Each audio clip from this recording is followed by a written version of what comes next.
안녕하세요. 이번 시간은 102페이지 15번 문제부터 살펴보겠습니다. 자, 15번. 가로 안에 들어갈 기간이 긴 것부터 짧은 것으로 옳게 나열된 것입니다. 27회의 기출문제입니다. 자격증 반납은 7일 이내에 해야 되죠. 그 다음에 거래정보사업자 지정받고 나면은 30일 이내에 지정 신청을 받고 나면 30일 이내에 운영규정이네요. 운영규정은 30일이 아니고 3월이죠. 3개월 이내에 운영규정을 제정하여 승인받아야 됩니다. 그 다음에 손해배상을 한 때에는 15일 이내에 재보정 설정해야 됩니다. 그래서 긴 것부터니까 3번이 정답이 되겠네요. 3번. 자, 다음은 16번입니다. 16번. 103페이지 16번인데, 자, 주된 사무소가 있고요. 분사무소가 4개네요. 분사무소 각각 1억씩이니까 4억, 주된 사무소 2억, 합하면 6억이죠. 보정 설정 금액 6억 이상입니다. 주된 사무소 2억, 분사무소 1억, 개인 1억 이상입니다. 지역농협 1,000만 원 이상이죠. 그래서 17번에 4번이고요. 그 다음에 16번에 4번이고 17번에는 옳은 것입니다. 갑 개업공개사가 있고요. 보조원 의가실로 병에게 손해를 입혔습니다.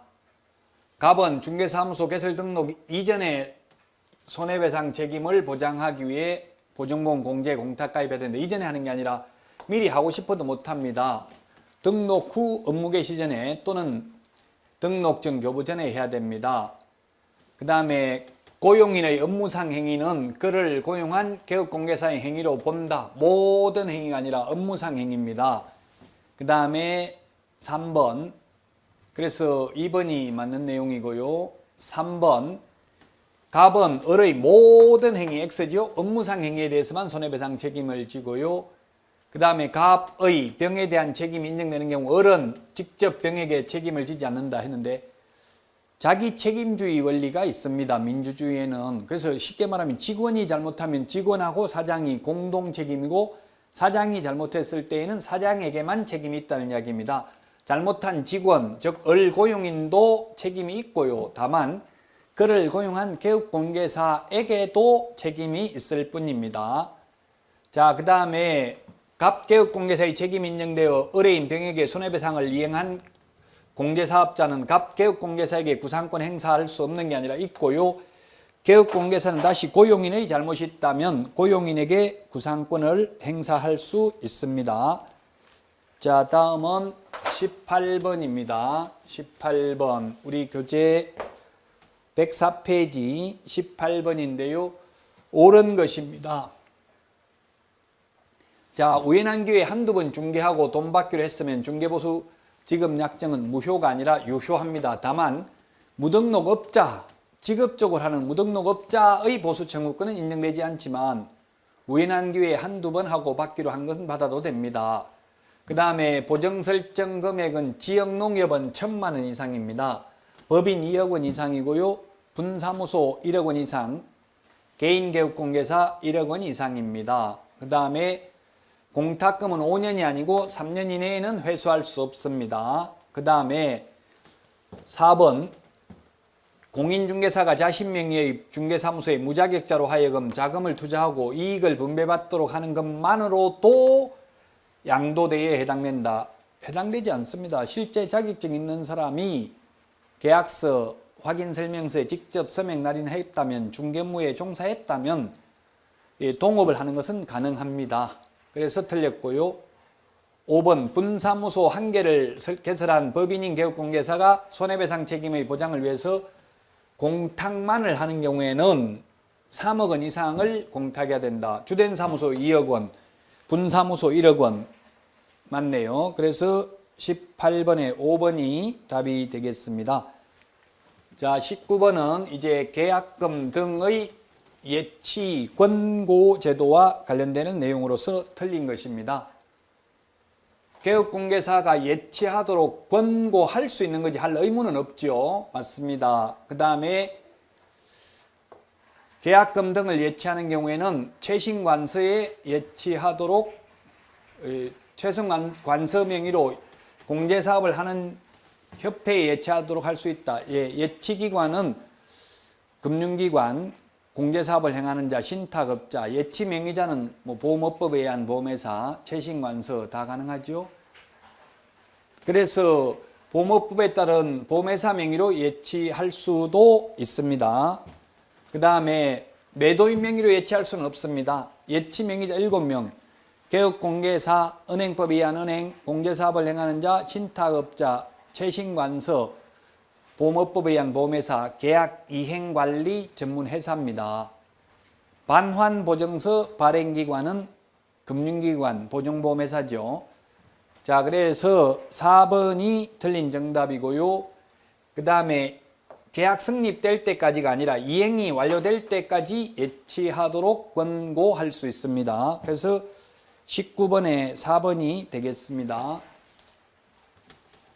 20번 틀린 것입니다.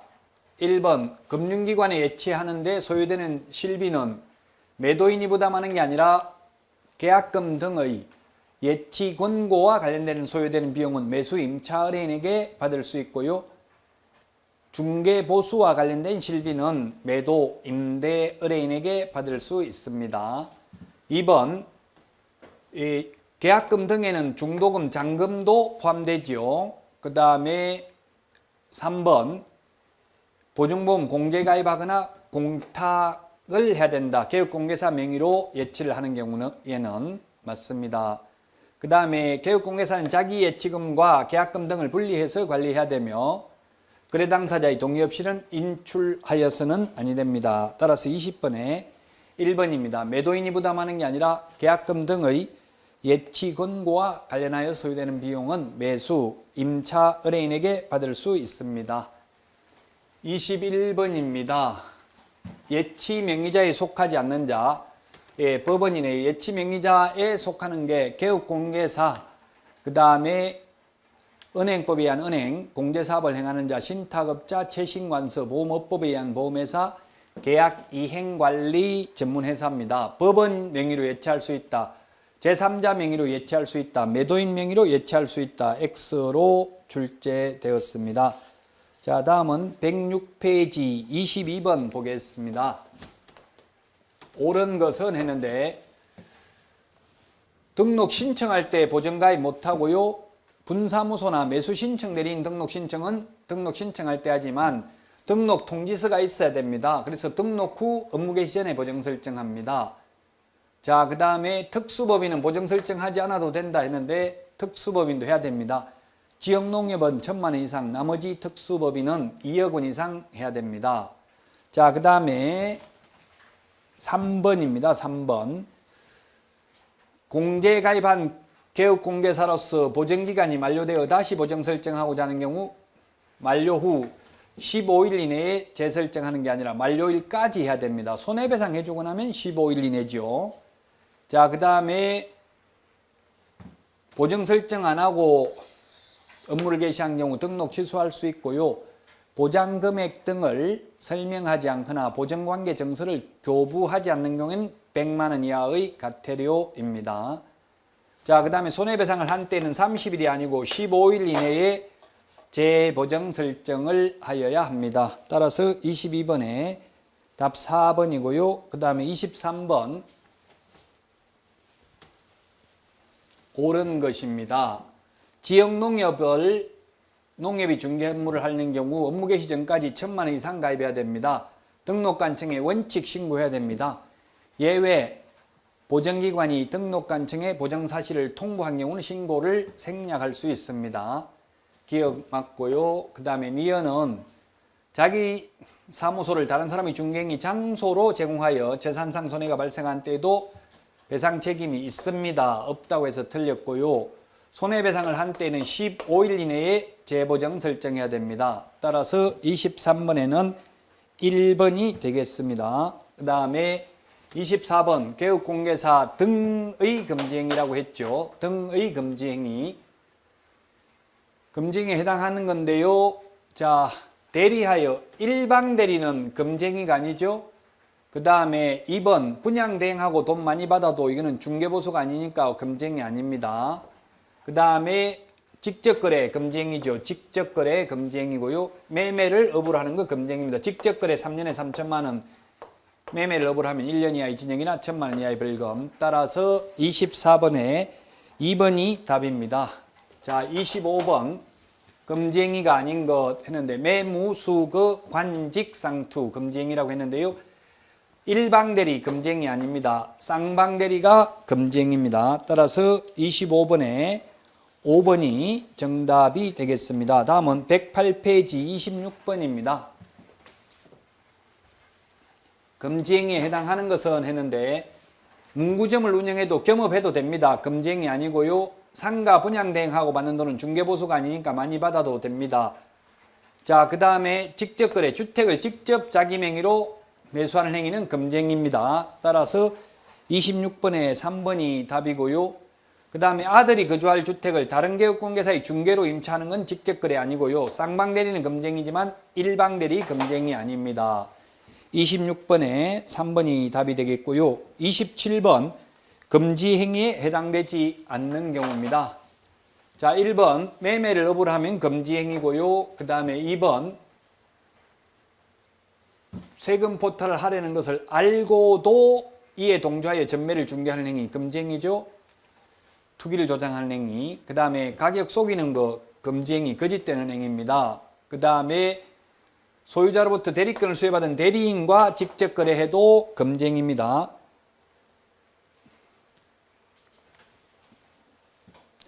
그래서 4번도 금지행위고요. 그 다음에 5번 매도 의뢰인으로부터 매도 의뢰를 받은 개업공개사 을의 중개로 X부동산을 매수한 개업공개사 갑이 매수 의뢰를 받은 다른 개업공개사 병의 중개로 X부동산을 매도하는 행위, 이건 금지행위 아닙니다. 답이 5번입니다. 즉 다른 개업공개사의 중개를 통해서 거래하는 것은 직접 거래가 아니다. 그래서 답 5번입니다.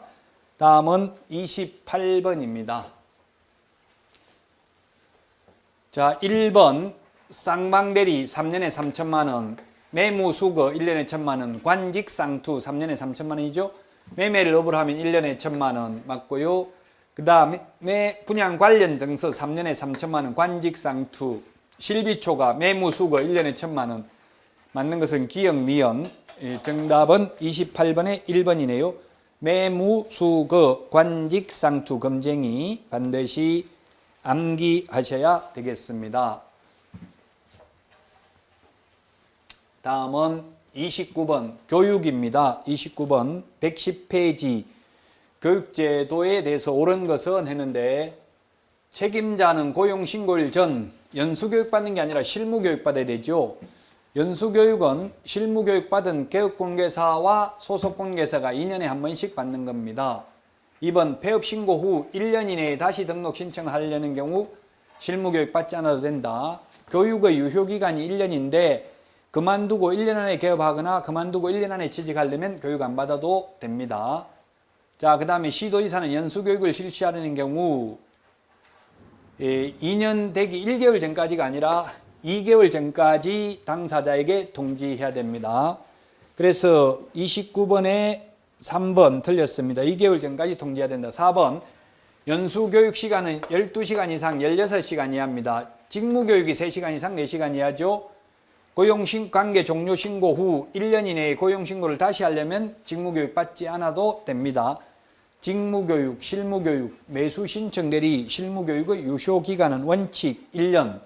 다만 그만두고 다시 취직하거나 1년 안에 다시 개업하려면 교육 안 받아도 된다. 자, 다음은 30번 문제 보겠습니다.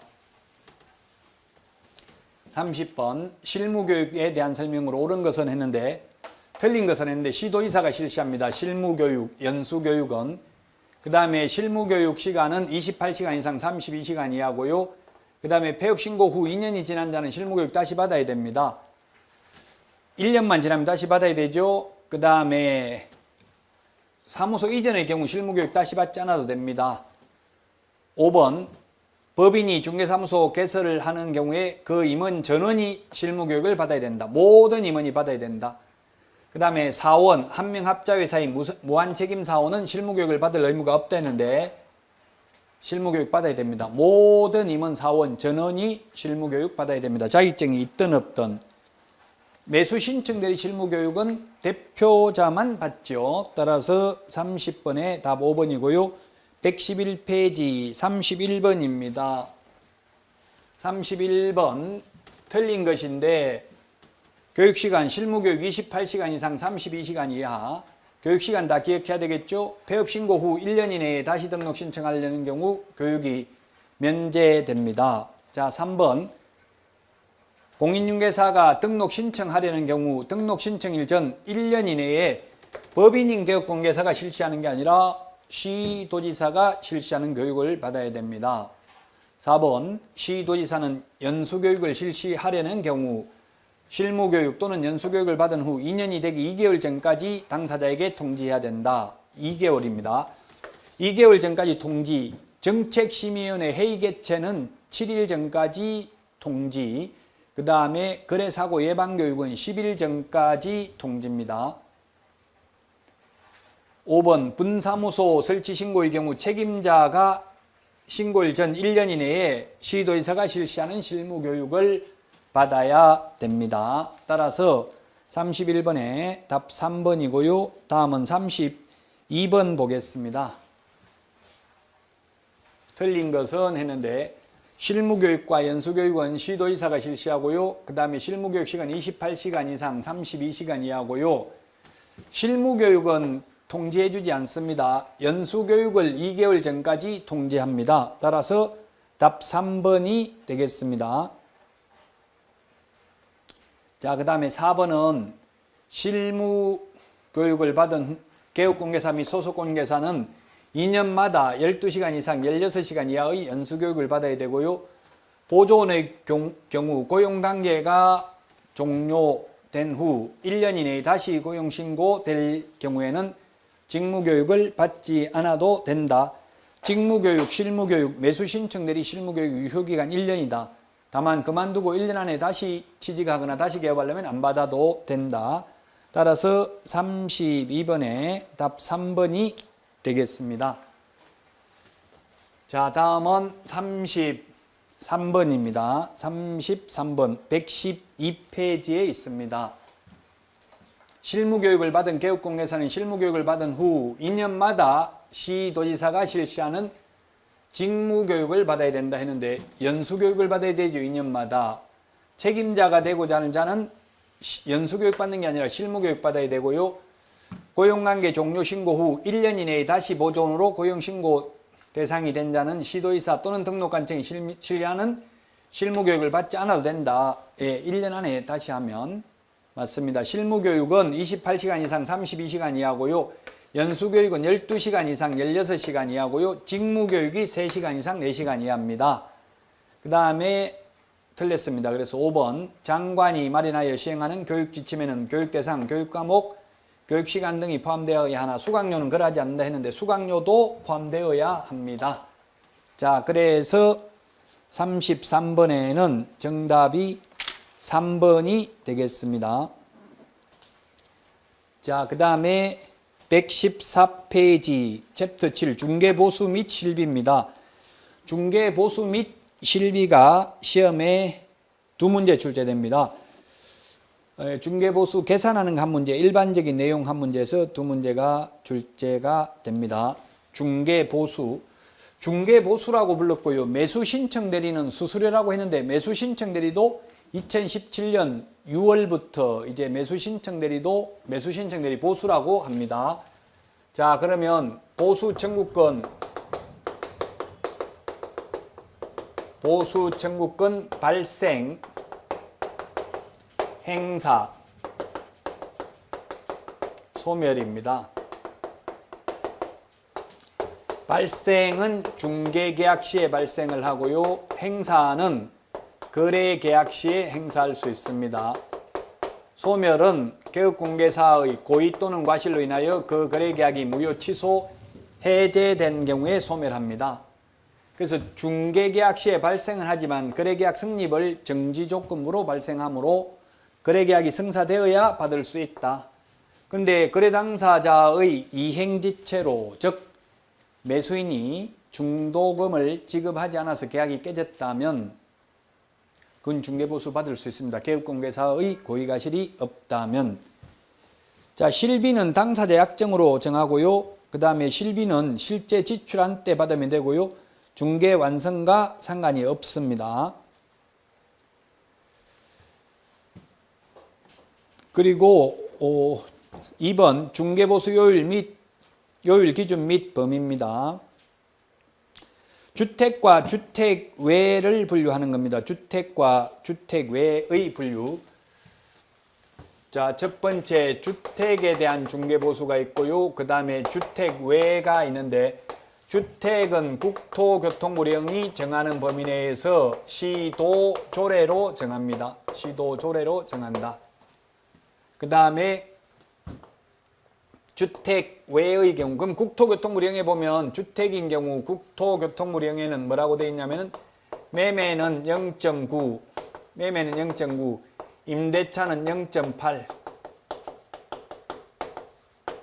이 범위 내에서 다시 시도조례로 정합니다. 주택 외의 경우에는 국토교통부령으로 정합니다. 국토교통부령으로 정하는데 주택 외에는 첫 번째 뭐가 있느냐 하면 85제곱미터 이하 주거용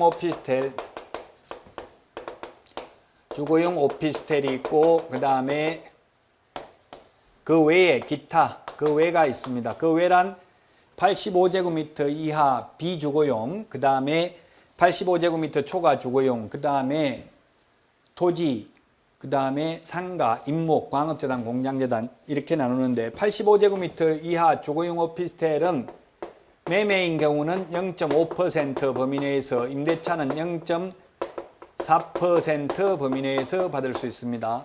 이 주택과 주택 외의 분류는 공구상 용도를 기준으로 합니다. 실제 용도가 아니고요. 만약 실제 용도라면 주거용 오피스텔은 주택으로 봐야 되겠죠? 근데 주택으로 보지 않고 주택 외로 봅니다.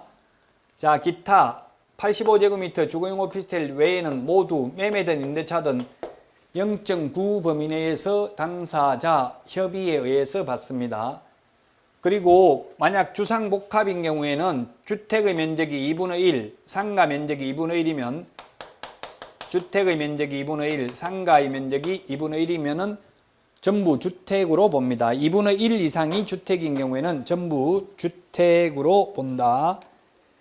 자, 그 다음에 양가로 2번 분양권 전매가 있는데 분양권의 경우에는 분양가가 아니라 현재까지 들어간 돈입니다. 자, 그래서 만약에 분양가가 5억이고 계약금이 5천만 원 들어가고요. 1차 중도금이 5천만 원, 그 다음에 프리미엄이 5천만 원 이렇게 붙었다면 현재까지 들어간 돈 1억 5천에 대해서 요율을 곱하면 된다. 만약 마이너스 P가 붙었다면 5천만 원, 1억 5천만 원 1억 들어갔는데 마이너스 P니까 5천만 원만 주고 그래야겠죠? 그럼 5천만 원 곱하기 요율하면 될 거고요. 플러스 P가 붙었으면 1억 5천 곱하기 요율하면 되는 거지. 분양가하고는 상관이 없다.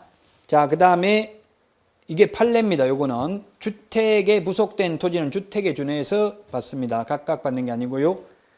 자, 그 다음에 2개 이상의 거래입니다. 동일이 3번 들어가야 돼요.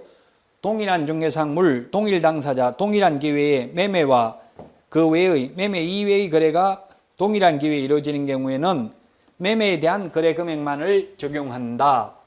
자, 요건 사례가 오직 하나밖에 없습니다. 동일 3번 들어가야 됩니다.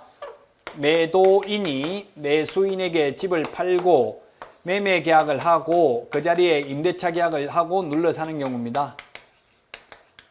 자, 매매에 대한 중개보수가 100만 원이고 임대차에 대한 중개보수가 80만 원이라면 이런 경우는 각각 받는 게 아니라 100만 원 하나밖에 못 받는다. 동일 3번 들어가야 됩니다. 동일 3번 표현 들어가면은 매매에 대한 거래 금액만을 적용한다. 자, 자, 그 다음에 115페이지 중개보수는 거래금액에다가 요율을 곱합니다. 중개보수 요율을 곱해가지고 만약 산출액이 한도액보다 높은 경우에는 한도액만 받을 수 있고요. 산출액이 한도액보다 낮은 경우는 산출액만 받을 수 있습니다. 이게 뭐냐 하면은 시험에 잘 출제되진 않는데 만약에 가령 2억이면 시도 조례에 의하면 0.4%라고 돼 있어요. 그러면 2억짜리를 중개하면 80만 원 받을 수 있어요. 근데 만약에 1억 9천짜리를 중개하면 2억 미만인 경우에는 0.5%라고 돼 있어요. 0.5% 하면 95만 원이에요. 모순이죠. 2억짜리 중개하면 80만 원 받는데 1억 9천짜리 하면 95만 원입니다. 그래서 산출액이 95만 원이 나와도 한도액이 80만 원이면 80만 원밖에 못 받는다는 뜻입니다. 따라서 1억 6천짜리를 중개하나 2억짜리를 중개하나 주택의 경우 중개보수는 모두 80만 원으로 동일합니다. 자, 교환인 경우에는 거래 금액이 큰 것을 기준으로 합니다. 2억짜리와 3억짜리를 교환하는 경우에는 거래 금액이 큰 걸 기준으로 한다. 따라서 만약에 2억짜리는 상가고 3억짜리는 주택이라면 주택은 시도조례에 보면 0.4%니까 120만 원, 상가면 0.9%까지 받을 수 있으니까 180만 원. 그러면 중개보수는 상가가 더 크지만 거래 금액이 큰 걸 기준으로 120만 원씩을 쌍방으로부터 각각 받을 수 있다는 이야기입니다. 자, 그 다음에 전세의 경우에는 전세금이 되겠고요. 전세금 곱하기 요율을 하면 됩니다. 권리금은 중개보수에서 제외됩니다. 관리비도 중개보수에서 제외됩니다. 자, 그런데 임대차의 경우에는 보증금 더하기 월세 곱하기 100을 합니다.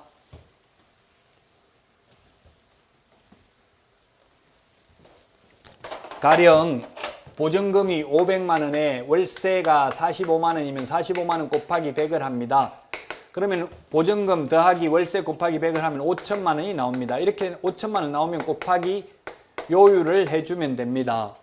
그런데 보증금 더하기 40만 원 하면은 곱하기 100을 하니까 4,500밖에 안 되죠. 4,500밖에 안 됩니다. 이런 경우에는 곱하기 100을 하는 게 아니라 5천만 원 미만 보증금 더하기 월세 곱하기 100을 한 금액이 5천만 원 미만 나오면 곱하기 70을 합니다. 그럼 47은 28, 2,800 더하기 500만 원 하면 3,300만 원에다가 곱하기 요율을 한다. 자, 보증금 더하기 월세 곱하기 100을 한 금액이 5천만 원 미만일 경우에는 보증금 더하기 월세 곱하기 70을 한다. 자, 그 다음에 아까도 말했지만 교환의 경우 거래 금액이 큰 걸 기준으로 한다고 했고요. 임대차가 있는 경우 5천만 원 미만이면 곱하기 70 한다고 했습니다. 그 다음에 실비입니다. 실비. 실비는 실제 들어간 돈이 실비입니다. 자, 실비를 한번 정리해 볼까요? 실비라는 표현 쓰는 것. 실비는 실제 들어간 돈을 실비라고 합니다. 자, 실비가 세 가지가 있습니다. 권리관계 등의 확인에 소요되는 실비가 있고요. 그 다음에 두 번째 계약금 등의 예치 권고와 관련되는 실비가 있고요. 세 번째 매수 신청 대리와 관련되는 실비가 있습니다. 권리관계 등의 확인에 소요되는 실비는 매도, 임대, 그 밖에 권리를 이전코자 하는 의뢰인이 부담합니다. 권리를 이전코자 하는 의뢰인이 부담한다. 계약금 등의 예탁금 제도와 관련된 실비는 취득 의뢰인이 부담한다. 위험보험료, 매수인이 불안하니까 계약금 등을 예치하죠. 그래서 이거는 취득 의뢰인, 매수인, 임차인이 부담한다. 자, 그 다음에 매수 신청 대리와 관련되는 실비는 세 가지가 기억해야 된다. 첫 번째 매수 신청 대리와 관련되는 실비는 한도액이 있는데 한도액은 30만 원입니다. 한도액이 30만 원이고요. 그 다음에 원거리 교통비, 멀리 가는 교통비 받을 수 있고요. 그 다음에 원거리 출장비 원거리 출장비는 받을 수 있습니다. 매수 신청 대리와 관련되는 실비로. 그러나 근거리 교통비나 등기부 등본 비용이라고 되어 있어요. 등기부 등본 비용. 등기사항증명서죠. 지금은 등기사항증명서. 등기사항증명서 발급받는데 들어가는 실비는 이거는 받을 수가 없다고요. 30만 원에 포함시킬 수가 없습니다. 근거리 교통비나 등기사항증명서는 매수 신청 대리와 관련해서는 실비 받을 수 없습니다. 우리 중개업과 관련해서는 받을 수 있습니다. 그 이유는 매수 신청 대리와 관련해서는 상담 및 권리분석 수수료가 50만 원 있고요. 매수인이 되지 못한 경우도 50만 원 있잖아요. 그리고 매수인이 된 경우에 감정가 1% 또는 최저 매각 가격의 1.5% 범위 내에서 당사자 합의에 의해서 받을 수 있습니다. 따라서 상담 및 권리분석 수수료 등이 있기 때문에 근거리 교통비나 등기사항증명서 발급할 때 들어가는 비용은 매수 신청 대리와 관련되는 실비로 받을 수 없다는 점을 주의하셔야 되겠습니다. 중개보수는 계산하는 거 한 문제, 그 다음에 일반적인 내용 한 문제에서 두 문제가 출제됩니다. 자, 여기까지 이론을 정리하고 이어서 문제에 대해서 살펴보도록 하겠습니다. 자, 그러면 중개보수와 관련되는 문제 보도록 하겠습니다. 중개보수는 거래가 성립하면 발생한다. X네요. 중개보수는 중개계약이 성립하면 중개계약 시 발생하고 거래계약 시 행사할 수 있습니다. 그래서 1번 틀렸죠. 거래가 성립하면 발생하는 게 아니라 발생은 중개계약 시 발생합니다. 그 다음에 주택 외의 임대차 계약을 중개하는 경우는 주택 외에는 매매든 임대차든 모두 0.9입니다. 다만 85제곱미터 이하 주거용 오피스텔의 경우에만 매매는 0.5, 임대차는 0.4 범위 내에서 받을 수 있습니다. 3번 중도금을 받고 분양권 전매를 중개한 경우 총 분양대금이 아니라 계약금, 중도금, 현재까지 들어간 돈에다가 프리미엄까지 합산합니다.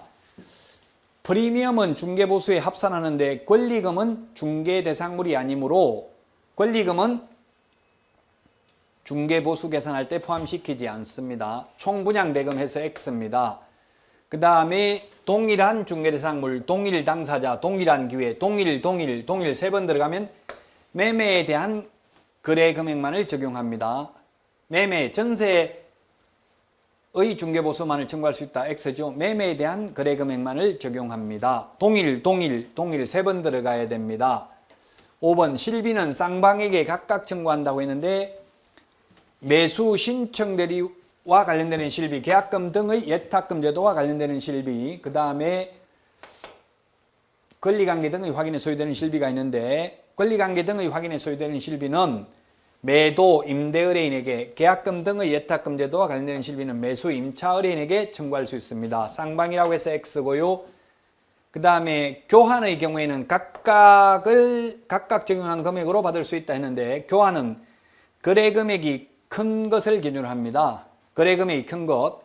2억짜리 하고 그래서 3억짜리 하고 교환할 경우에는 3억짜리를 기준으로 한다고 했어요. 이게 2억짜리 상가와 3억짜리 주택이면 상가가 중개보수는 더 크지만 거래금액이 큰 걸 기준으로 하기니까 120만 원을 쌍방으로부터 각각 받을 수 있다라고 했습니다.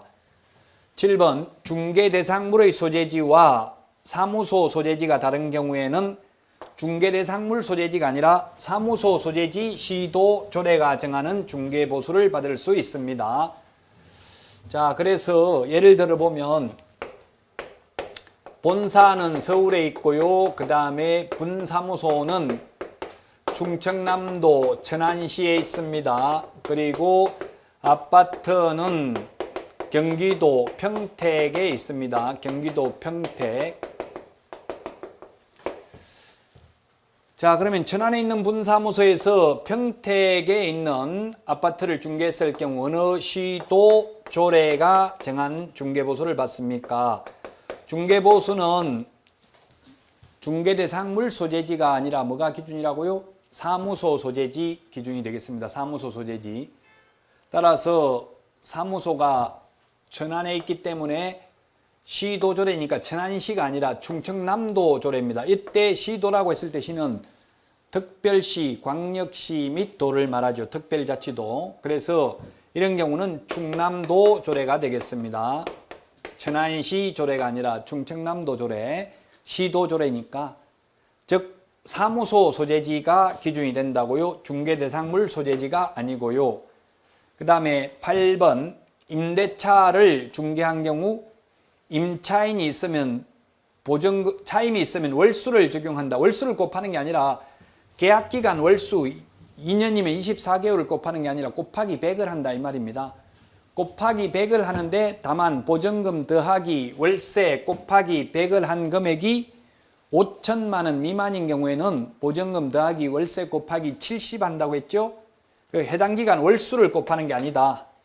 100을 곱하거나 5천만 원 미만이면 70을 곱한다. 그 다음에 사실 권리관계 확인 등에 소요되는 비용은 취득의뢰인에게 청구할 수 있다 했는데 실비는 권리관계 등의 확인에 소요되는 실비는 매도 임대의뢰인에게 청구할 수 있습니다. 다만 계약금 등의 예탁금 제도와 관련되는 비용은 매수 임차 의뢰인에게 청구할 수 있습니다. 자, 그러면 다음 문제 보도록 하겠습니다. 문제 계산하는 거 중개보수는 계산하는 게 한 문제 출제된다고 했죠. 자, 6천만 원의 매매를 중개한 경우 갑이 위주택을 보증금 1,500에 월차임 30만 원. 자, 1,500 더하기 월차임 30만 원 곱하기 100을 하니까 4,500만 원밖에 안 나오죠. 이렇게 환산한 금액이 5천만 원 미만이면 곱하기 100을 하는 게 아니고 70을 하죠. 37은 21, 2,100만 원 더하기 1,500 하면은 3,600만 원이 되겠네요. 자, 이렇게 2년으로 중개했을 경우 중개보수의 최고 한도 차이점입니다. 자, 매매했을 경우에는 얼마입니까? 매매했을 때는 0.5%네요. 그게 보니까 매매의 경우에는 5천만 원 이상 2억 미만 0.5%라고 했으니까 얼마예요? 6천만 원 곱하기 0.5는 30만 원이네요. 30만 원. 매매 중개했을 때는 30만 원. 자, 그 다음에 임대차 중개했을 때는 얼마냐 이 말이죠. 임대차를 중개했을 때. 임대차 중개했을 때는 얼마예요? 3,600만 원 된다고 했죠? 3,600만 원. 3,600만 원 되잖아. 3,600만 원 곱하기 0.5 하면 얼마예요? 5, 35, 5, 6, 30, 18만 원이네요. 18만 원. 자, 매매 중개하면 30만 원, 임대차 중개하면 18만 원. 그 차액이 얼마라고요? 12만 원. 차액을 묻는 거잖아요. 차액. 매매 중개한 경우와 임대차 중개한 경우 그 차이가 얼마냐 이 말이죠. 매매하면 0.5%라고 돼 있으니까 5, 6, 30, 30만 원이고요. 임대차 중개했을 때는 보증금 1,500 더하기 월세 30만 원 곱하기 100을 하니까 5천만 원 미만 나오니까 곱하기 70 한다. 70 하면 3,600만 원 곱하기 그게 요율이 0.5%라고 되어 있죠. 0.5%. 임대차도 5천만 원 미만인 경우 0.5%라고 되어 있으니까 이거는 시도조례는 암기할 필요 없어요. 시험에 다 주니까. 그래서 18만 원. 매매는 30만 원, 임대차는 18만 원이니까 차액이 12만 원. 답은 3번이 되겠습니다. 3번.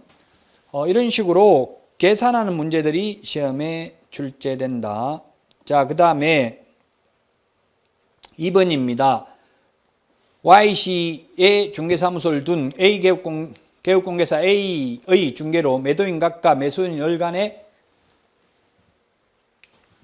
문제를 한번 보면서 할까요?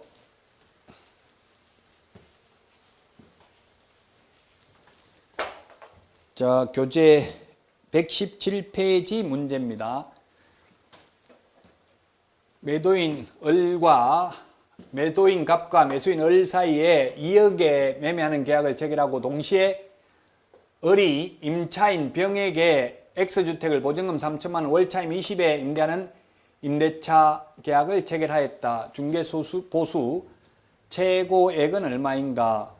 임대차인 경우는 5천만 원, 지금 딱 5천만 원이죠? 5천만 원인 경우 0.4%네요. 자, 이게 뭐냐 하면, 그러면 갑과 을 간에 매매 계약을 중개했다고요. 매매를 중개했고요. A 개업공개사가 매매에 대한 중개보수가 얼마라고 돼 있어요? 2억에 했으니까 거래가액이 2억이면 2억 이상이면 0.4%네요. 0.4. 예, 2억에 0.4면 얼마예요? 2억에 0.4면 80만 원이죠? 80만 원. 자, 근데 을이 다시 병과 임대차 계약을 하도록 A개업공개사가 중개했다고요. 근데 중개보수가 얼마예요? 보증금 3천에 월차임이 20만 원이니까 환산보증금이 5천만 원. 5천만 원 미만 5천만 원이니까 0.4% 20만 원이네요. 20만 원. 자, 그랬을 때 매매에 대한 중개보수가 20만 원, 임대차에 대한 중개보수가 20만 원인데 A개업공개사가 갑과 을 간의 매매도 중개하고 임대차도 중개했다고요. 둘 다 했을 경우 동일한 중개상물, 동일 당사자, 동일한 기회에 매매를 포함한 둘 이상의 거래가 이루어졌다면 매매에 대한 거래 금액만을 적용하는데, 이거는 병이라는 사람하고 임대차를 중개했으니까 이 임대차 중개에 대한 보수도 받을 수 있다고. 20만 원, 80만 원 더하기 20만 원 다 받을 수 있다고. A는 을로부터. 그래서 을로부터 A가 받는 금액은 20만 원이고요. 20만 원이 아니고 100만 원이고요. 그 다음에 갑으로부터 A가 받는 금액은 80만 원, 병으로부터 A가 받는 금액은 20만 원, 총 금액은 200만 원. 그래서 여기에서는 답이 100만 원이 되겠습니다. 이게 무엇을 묻는 문제냐 하면 동일한 중개상물, 동일한 기회, 동일한 당사자, 동일 세 번 들어가야 됩니다. 매매를 포함한 둘 이상의 거래가 이루어지는 경우에는 매매에 관한 거래 금액만을 적용한다는 점을 유념하셔야 되겠습니다. 여기는 동일 당사자가 아니니까 병이 임대차에 대한 중개보수를 따로 받을 수 있기 때문에 2번은 정답이 3번이 되겠습니다. 자, 이번 시간 여기까지 하고 다음 시간에 찾아뵙겠습니다. 안녕히 계십시오.